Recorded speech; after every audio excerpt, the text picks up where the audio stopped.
All right, you guys, we are live. We're going to get started in just a second. If I'd have known you were doing this, I would have made one for 2024. Hey, you got to come back in 2024. Well, it's Oh, 2024 now. Well, in oh 2025, I like yeah. 2024. I'm like, look, this been a year. I don't want to come back this year. It was it Tell me was a about it. It's been a year. man. Bishop Dillard said Okay. it's gonna be a year. Okay, never mind.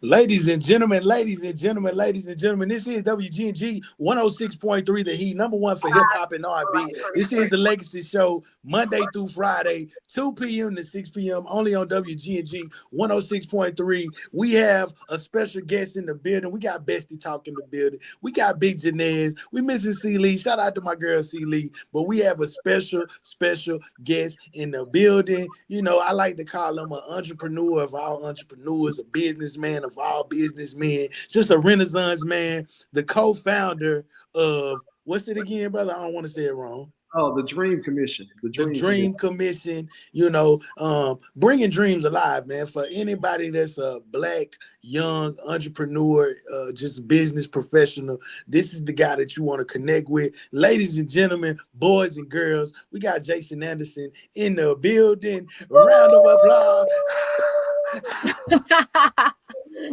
Yes, Welcome, so brother. hi, Welcome. Jason. Thank you so much for coming on.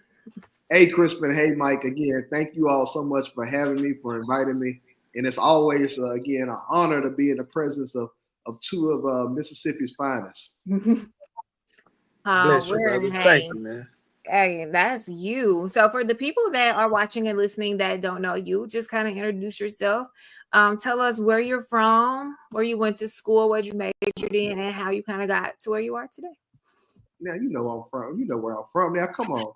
So The listeners don't know though. oh my goodness. Well, again, my name is Jason Anderson. I grew up in the great Grenada, Mississippi. It's probably one of the greatest cities ever created. It's one of Dr. Martin Luther King's top 5 cities. For those who don't know, that he ever listed. Again, that he organized in. So again, extremely proud of everyone that's from Grenada, Mississippi. There are so Yeah. many national figures like you two and others that have come out of this city. And what I do is, again, I just have a passion for really community engagement, community service. Again, people really make our communities, and especially during the holidays, again, serving people and making sure that, again, we just reach out and touch people. That's what I'm really passionate about. It's just people. Of course, corporate wise, again, I deal with systems. I deal with again, how to streamline businesses, how to make them better, again, how to control processes. But there's nothing better than, again, helping families, working with families, and again, improving our communities. Yes, I love to hear it. Yeah, man. So just kind of tell the people how you started with this with your initiative, man. Like what kind of gave you the spark to even want to do what you do? Cause I mean, I know you, but the people might not. This didn't like your journey didn't just start. Like you've been doing this for quite some time. So how did it all start for you? Yeah, so everybody's getting into the stock market right now. They're getting back into the stock market, and everybody likes to get into it when it's hot. They're like, but Warren Buffett always says, like he says, when people are afraid, that's when I buy. He says when people are buying, that's when I'm afraid. And what he means is that he's a long term investor, but he jumps in like before everybody's buying, like now. And so what happened was, again, how I really started or got into the Dream Commission, and I'll talk about our mission and everything. Was I had a boss. I had a white boss. He retired at 42 years old. And essentially, he said, I was like, how are you retiring and why are you retiring? You making over, I don't want to, well, I don't say his name. So like I said, you making over $200,000 a year. Why are you retiring? And he said that I've got enough that I made on investing in compound interest and in real estate to where he said, I can live off this the rest of my life, even if I'm taking a tax hit. And he says, guess what? My daughter is paying $200,000 a year to go to MIT. He said, so basically, I'm working for free. I can live off my investments, take a hit, and still not stress. And guess what? She gets a scholarship because now I'm making X amount of dollars, which qualifies her for a scholarship.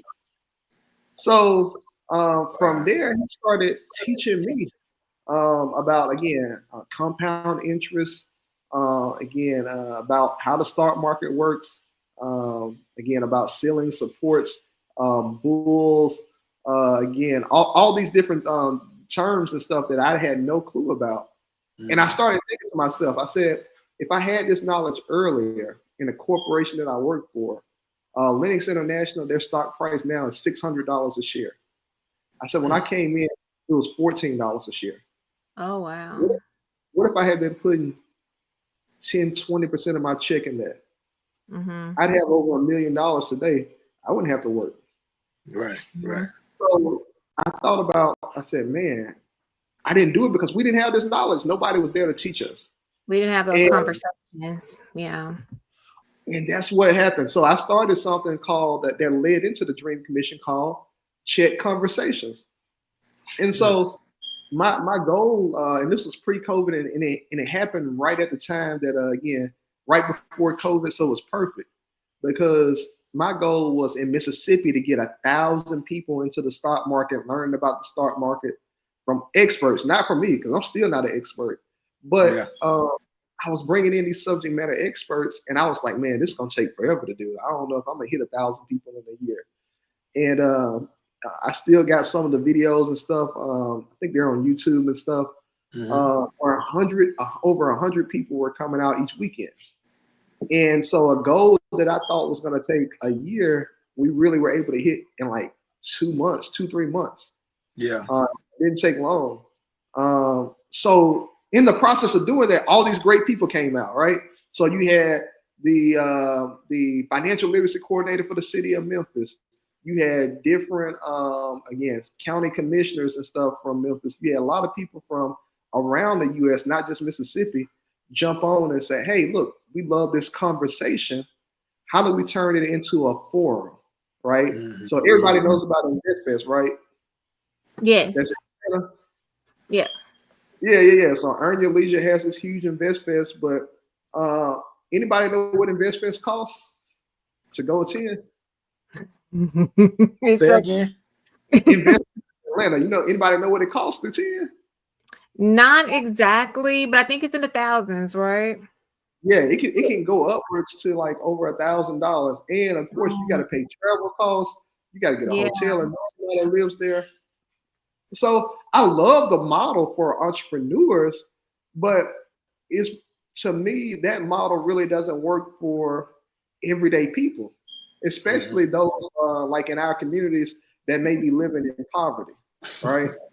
Right. So how can somebody in poverty that's trying to figure out how do I get ahead in life and not just pay my bills, but again have some savings and eventually compound some wealth? If they're figuring out how to pay their bills, they can't afford to, again, go to a conference that costs $1,000, $1,000+.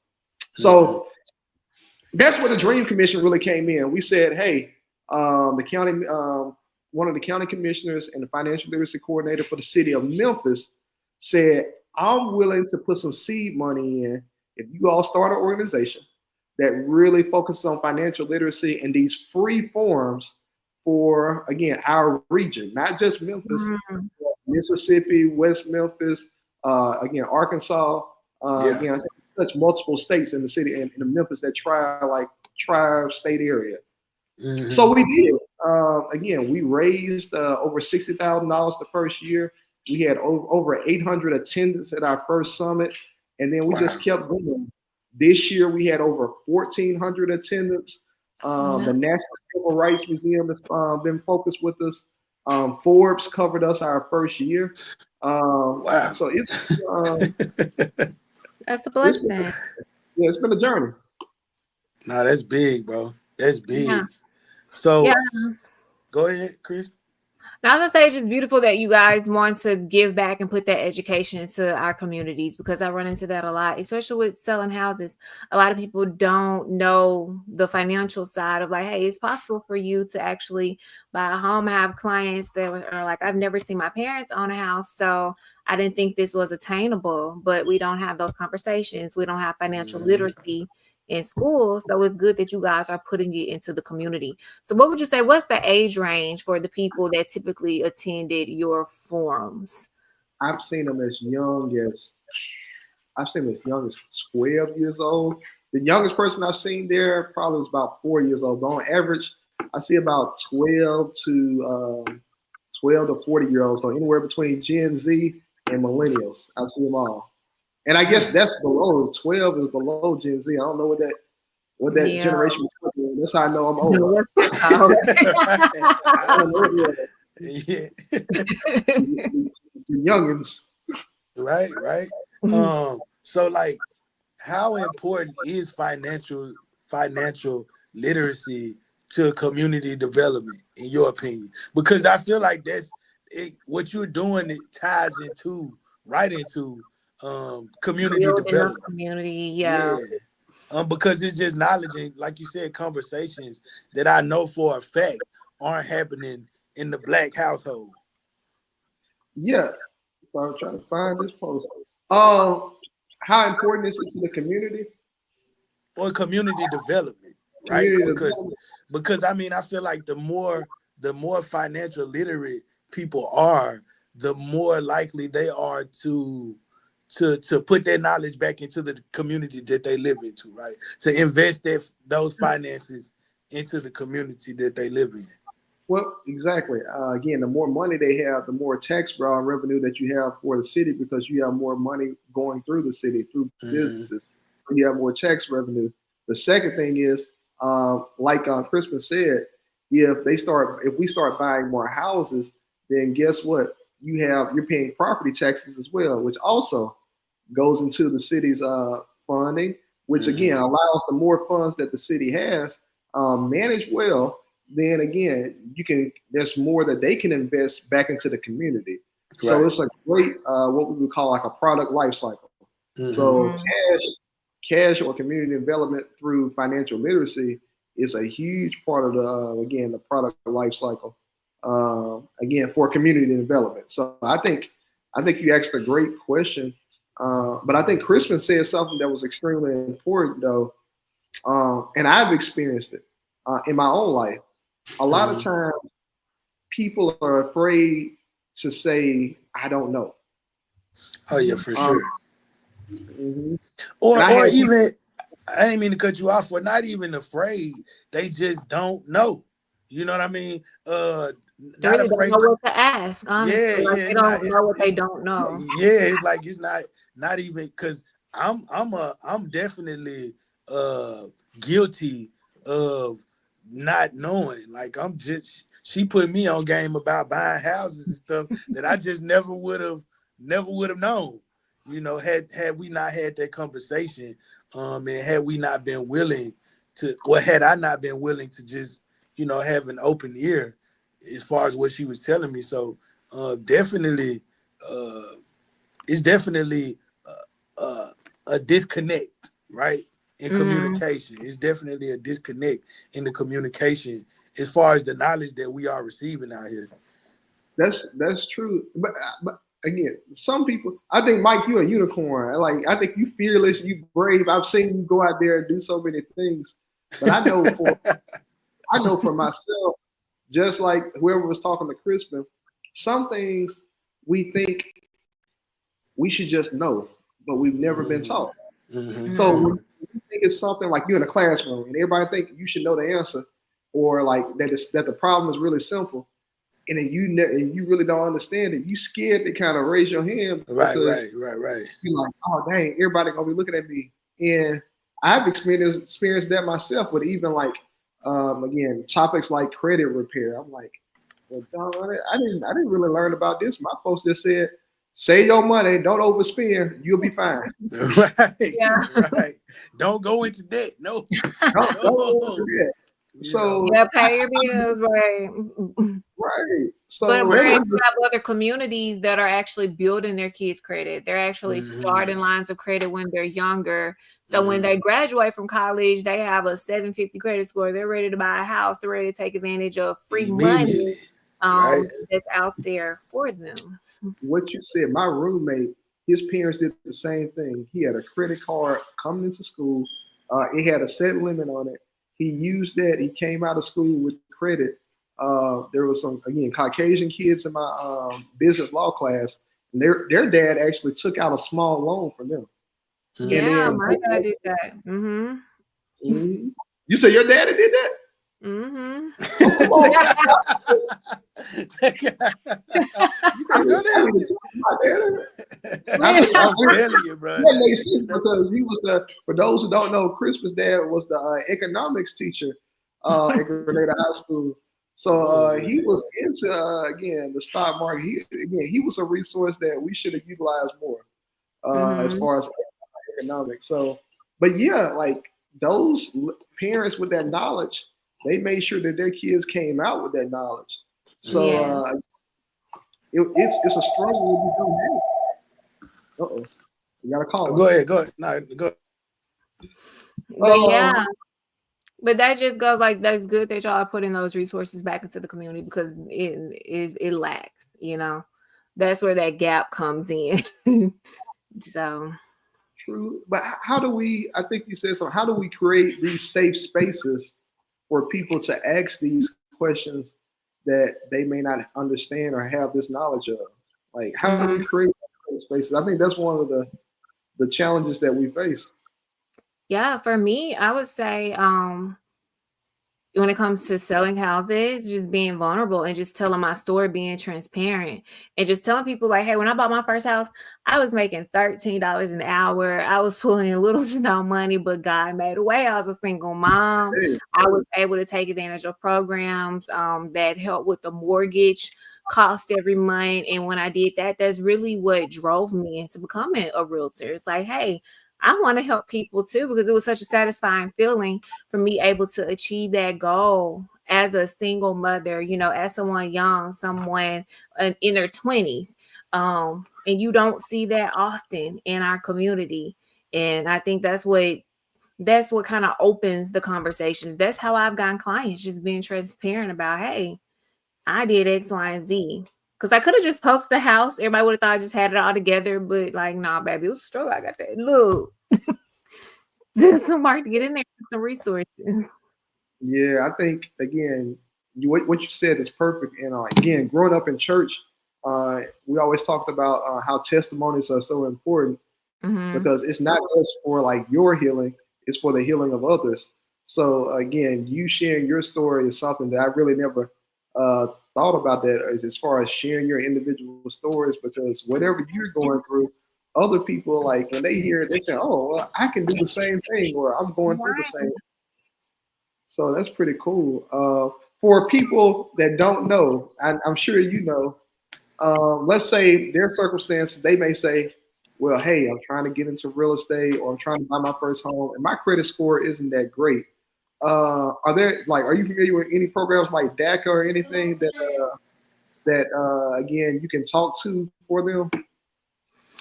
I don't know any free resources as far as credit repair.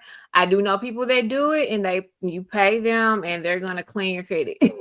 They're gonna get you exactly where you need to be.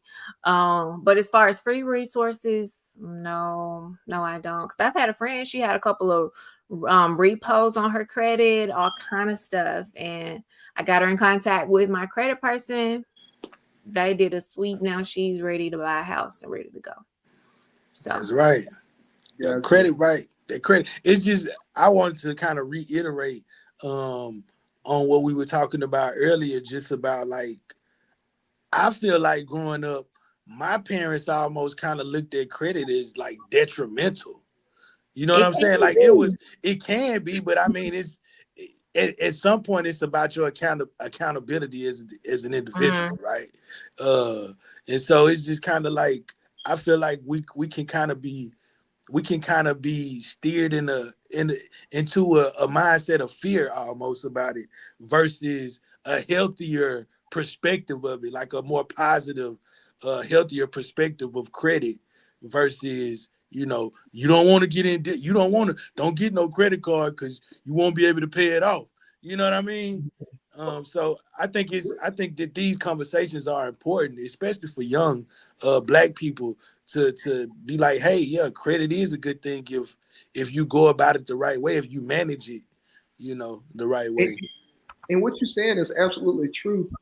Is if you manage it the right way, and that's something that again, as an adult, I can tell you, I've struggled with again just managing things that you're doing the first time that you never had access or experience to. Mm-hmm. So it is important that you do have the right resources, like for housing. Let's say if you do have no credit, there's a program. I didn't mean DACA. It's a program called NACA, NACA, Oh that yeah. that again you may be able to go through that program. Mm-hmm. If you have a low credit, and if they and some of the things that I'm told that they work with are your budgeting skills. They make sure that you're able to budget, manage money first, and then they will actually help you with low credit and low income get a house. Mm-hmm. And I so do know they pay on like the down payment. They help you towards your down payment, and I think they have a lot of 100% financing, so zero down payment options. yep. So And these programs exist. I think the way we get to them though is asking questions, but also being real. If like you talk Mm. about credit and credit repair, if you blow every dollar that you spend, you probably don't need a huge credit card. Our parents probably got that right. Right. Now this is true. But if we start budgeting and say, hey, I'm gonna put away, I may only be making X amount of dollars, but I'm gonna put $10 away a month, and I start Mm. getting consistent at that, then there is something that you can get first that'll build credit that won't hurt you. It's called a secured credit card. mm-hmm. Mm. Mm. And a secured credit card, let's say you don't have great credit, or you just don't have any history, any payment history, you never had credit. You're not bad, like you paid all your bills, but you never done anything to establish credit, so they don't want to give you a huge credit card. My Mm. first card was a secured credit card. That's how I established credit. And it's cool. You put like $200 down, $100 down, and like you put that money on this card that you can use as a credit card, and you paying yourself back. Mm. But Mm-hmm. yourself back, you're establishing credit. So they will start increasing the amount on your little secured credit card, and it really becomes a bigger credit card. And as you Mm-hmm. establish credit, they say, "Oh, we trust you because you learn how to manage your own money. So now we want to give you an even bigger credit card because your credit score has gone up." And Right. that's what allowed me to again eventually get my own house because I started with something manageable, and I'm so glad they made me do it that way, or I chose to do it that way, because if I had gotten a $10,000 or $20,000 credit card, boy, hey, I've been balling online for about 6 months, and then I've been crying. But I think like that's learned behavior. That's behaviors that we have to teach. And I saw this credit union here, Our Trust Credit Union. They have this financial literacy course called A Bite of Reality, and where they come out. Like I got them in contact with my church, and my church did it for our youth. But I was like, the adults really need this too. So like when they have different stations set up, like you'll have like a grocery store, you have someone that does like what do you like to do for fun, someone, you're going to have a mortgage person there. And so everyone, you log into the app, so it's like you download this app on your phone, and they give you a code, and you start off with X amount of dollars, and you pretty much just go around learning financial literacy. And whoever like runs out of money first, they get a piggy bank because they need to learn how to save. But it really taught you, it really taught you about like, hey, how to really manage your money. It'll tell you when you need to pay your bills. An emergency will pop up. or say, hey, you had an emergency this month, you would have to go to the hospital for a bee sting, and it's going to cost X amount of dollars. So things like that, that are just helping our people kind of get ahead. Like I said, we did it for the youth, but I said, like, I really know some adults that could benefit from this. Absolutely, absolutely. And I think I love what you said because a lot of people, I've seen programs, and Grenada has had some amazing programs, and a lot of people didn't come out to those specific programs where they were located. And I think what your church did was amazing because with this information, again, a lot of people, their schedules get busy. Again, they may be facing some other challenges, but your church did an amazing thing because it made it a part of their development as a person. And they said they met them where they are. Yeah. And I think that's one of the things that we have to do with financial literacy is meet people where they are. Yeah. So kudos to your church. Shout out to your church. Shout them out. Shout out to New Mount Moriah Missionary Baptist Church in Calera, Alabama. What's happening, New Mount Moriah New Mount Moriah Baptist Church? Man, nah, that's what's again, up. I love it. You made me think of something I forgot. But yeah, so our website, for those who don't know, www.thedreamcommission.org. And I say that because number one, we just updated it. But number two, it has a lot of these programs that, again, we throw where we make it fun for you to actually come out and learn about financial literacy. So we bring in celebrities to these summits. We bring in like the best financial literacy coaches from around the country. We've got a real estate appraiser and advisor that just got added to Forbes National Advisory List. And so, yeah, you get to see, again, different galas that we do to fundraise. Again, you get to see some amazing other great Grenada people like Hope Goins in there. You saw Jane Oates work for President Obama. Again, Tamira Chapman, she owns the 10th fastest growing woman-owned business in the world, and she's a Black woman. And so, again, these are the different, programs. As you scroll down through the site, you'll see, again, a lot of these programs and events and videos that go with them. So you're not going to be bored. You'll see, again, our dream summits. And you'll be able to click on different programs to see what exactly goes into them and how you can actually participate. So, yeah, what we do, again, you'll see our impact, and you'll see some buttons towards the bottom again on how you can either donate, or you may want to come be a volunteer. You may just say, hey, I want to come participate. And we have an impact report, of course. We create this every year. We're about to create one for 2024. So you can scroll through it and you see like why what we do is so important. You can see everything we've been featured by. But the biggest thing to us is that, again, I love that financial literacy reading fair. Click on that video. Disparity is also tied to crime and health disparities, right? So as we educate students and the community here at Lemoyne College at the nation's first financial literacy reading fair, we hope that this model is something that the country takes and they replicate. So I take my time to educate people about ways you can use to build wealth while living. Have you ever asked yourself, what happens when I do make $200,000 a year? What happens if I do become a millionaire? Standard & Poor's, they take 500 large cap stocks. What you see in the background is the final judging stage of a financial literacy reading fair competition. And again, this is the first model in the country for this type of event. And we're so excited that these students have not only read financial literacy books, but have summarized it and listed how they can apply it to their lives and to their future. Oh, I love that. Yeah, that's dope, bro. Yeah. Yeah, because think about it. How many of us had to do science fair projects growing up? We were made to do them. Right. Exactly. Right. So presentations in college, all that. Man, look, they were like, hey, you got to do a science fair project as a part of this class, et cetera, to get a grade. So we were forced to do them at some point in our life.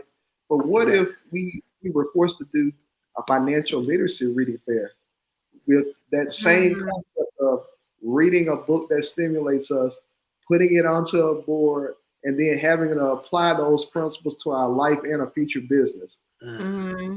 How much different would your life be? Again, you all are blessed because again, you all came from entrepreneurial families, great economic backgrounds, but Amen. Yeah, y'all did, man. Look. Hey, thank you, Lord Jesus. Amen. Yeah. But if again, my parents are great educators, but financial literacy is not just something that again they grew up knowing, right? They knew how to save. God blessed them to be in a great position to again buy houses and mortgages. How you doing? Thank you, Miss Dorothy. Hey, Miss Watson. Come on. Hey, Miss Watson. I thought it was Doc Brown. That's Miss Watson.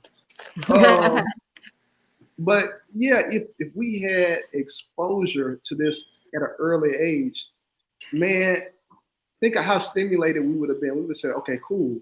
I wonder how far I can go with this. And this book had so much information to really get me started that I could really start a business right now. And that's what happened with this program at Lemoyne College. We worked with the Miss Smith at the library to put it together, and she said that we had a $5,000 prize, so we gave up to that amount in prizes. Students were in the library that she said had never been there since she started. She didn't even know they were on campus. I bet $5,000 out here in the library too. But this is the cool thing. Funny. They weren't just motivated about the money. I have pictures. They were excited about what they were learning.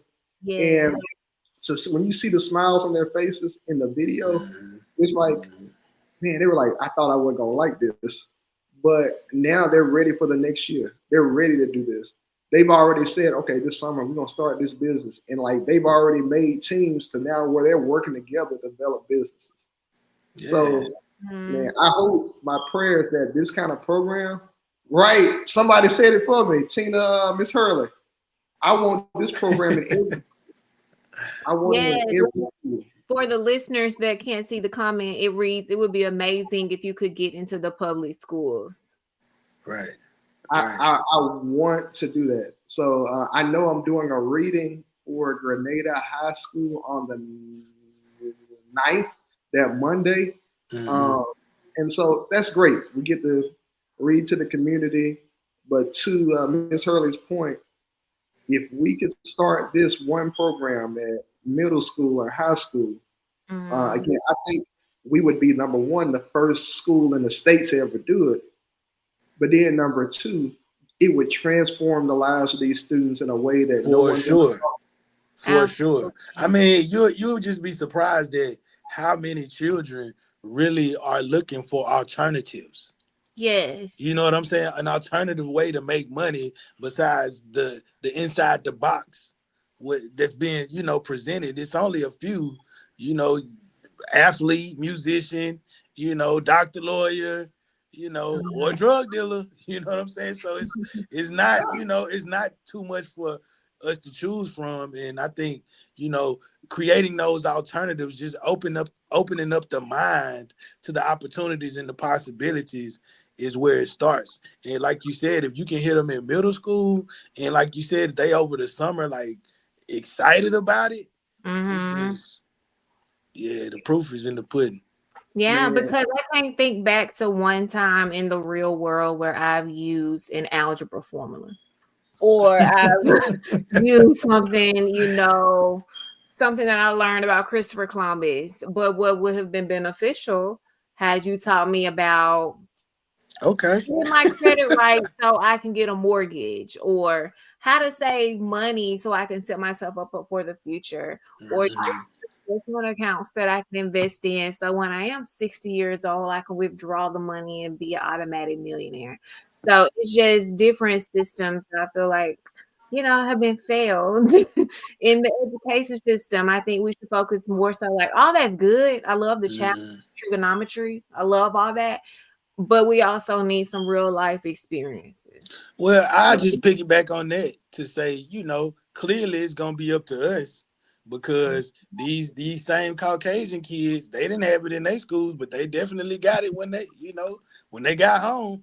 Yeah, They definitely were already set up. You know what I'm that's saying? true.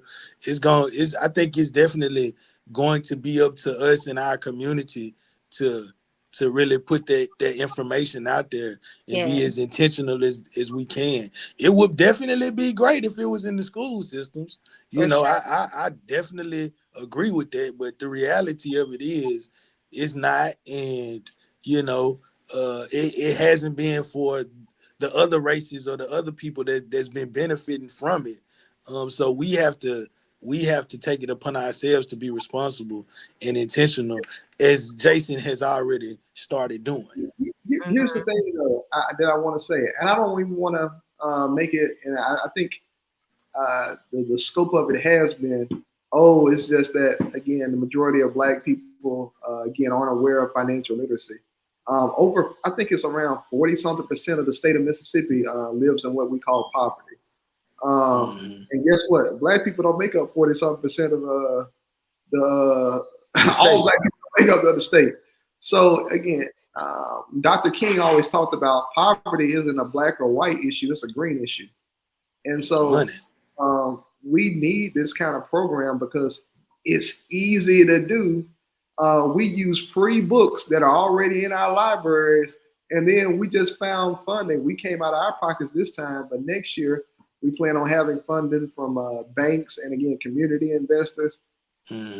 It's feasible for us to transform the lives of our state and our city and these kids. Mhm. Uh, this kind of program, and you said it. A lot of kids may not go to college, but the majority of Mississippians that I see, they're all entrepreneurial.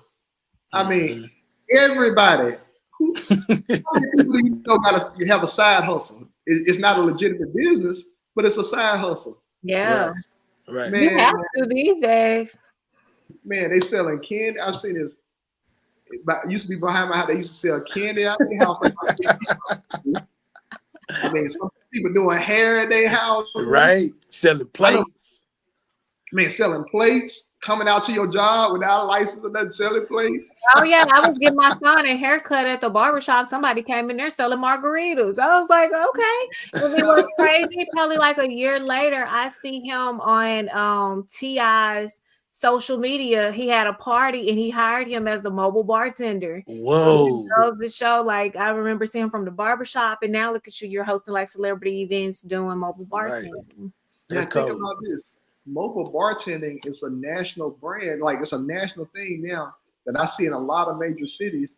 So what if he had the knowledge and again of how to set this up as a legal establishment and actually franchise it? Mhm. Mm-hmm. So Right. yeah, he's doing great right now. He's getting like again great social media. Sounds like he's doing great events. But how much further could he have been had he had this knowledge that's already within books and Mhm. like been stimulated to ask these questions to people in our community that may be business owners Mhm. early. And so I think what you said, Mike, is true. If we can do this, then everybody's not going to go to college. But I guarantee you, the increase in small businesses, which is going to be revenue for the city as far as community Right. development that people live Right. in, Right. the impact is going to be tremendous. Mhm. Mhm. Absolutely, 100%. So, being that we're nearing the end of our hour here, I'm just gonna want to talk about what you have coming up. So, just tell us a little bit about your event, the Prolific Society Holiday Soiree. Absolutely. So what we did was, if you're a young professional, you don't have to own a business, but if you're a young professional, you're out there working every day hard, and you're looking to grow and network with other young professionals. If you're an entrepreneur, again, if you just love public policy, we've got the best young professionals and entrepreneurs. We've got some young state senators. Again, a lot of these different leaders in Memphis, Tennessee, they're going to be in Memphis. We're having a holiday soiree. You're invited. Tickets are on sale right now. It's going to include again a little meet and greet hour, a little cocktail hour for people. It's going to have a dinner. Again, you're going to have a full course meal. Again, you're going to have these conversations that we've been having now with each other. But also, again, you're going to have a panel of some of the greatest leaders in our country. State Senator Lamar, London Lamar is going to be one of the speakers. Dr. Wes Bellamy, who's on the Breakfast Club a lot, who's always talking about community engagement, is going to be there. Ladia Yates, who, if you're in the Memphis area, she's on there every day on the news because she's always working with her kids in the community, working with John Morant, working with all these national figures. She's also sponsored by Red Bull and Nike. She's again, just amazing. We have an Emmy-nominated producer who also is the executive producer for Fox Soul. Justin Hart is going to be there. So again, we have an amazing lineup of people, and we're just having a good party. Come on, your boy MICs, he make it look so easy. I will be in the building. So you can relax, learn. DJ King, the hottest DJ in the city, and one of the hosts, I think, for if it's not 107.1, it might be 97.1 for one of those two stations. We got one of the hottest DJs in the city. Is going to be DJing. So yeah, you're gonna have fun. Make sure you're there. It's not just sponsored by our organization. Prolific Society is a culmination of a lot of different groups. So we have Memphis Urban League Young Professionals working with us as a part of it. University of Memphis Black Alumni Association. It's a list of them. I don't want to misname anybody. 612 Sports, State of Book, which is a literacy organization. All these young professional organizations have come together to have this one major event. And it's going to be fun. Get your tickets now. I think it's about 50 left. 50 tickets left. Get them now. Absolutely. It's up and it's stuck. Make sure you guys go to Eventbrite and get your tickets for the Prolific Society Holiday Soiree going down December the 7th. That's this Saturday. All roads lead to Memphis, Tennessee, to the soiree. Downtown. At the Hard, it used to be the Hard Rock Cafe, 3 levels. We've got all 3 levels. It's been re-renovated, and we got the building for you for the night. Oh, hey, wow. Sounds like it's gonna be a good time. Yeah, I'm in there. It just made me feel good inside, brother. Come on. With my in the cut, with my and we Yes. So yeah, thank you so much, Jason, for coming on. That's been so knowledgeable, and just want to thank you for what you're doing for our community, our culture, and our society. So appreciate you. That's right. Hey, thank you all so much for having me. Man, listen, bro. Anytime you want to come through, man, we would love to have you come back, man. Let's, we can plan to get you back in here, sometime next year, after things have gone over, and we can touch bases with you and keep the people updated. You know what I mean? Yeah, keep them updated on your event. So whenever you have something going on, we would love to come and talk about it. Hey, looking forward to it. And again, gonna have to get y'all to judge one of these financial literacy reading fairs. But I would love to. Definitely, bro. No. But this weekend we going up. Out of there, my boy. Yes. Hey, it's a bird. It's planes. MIC.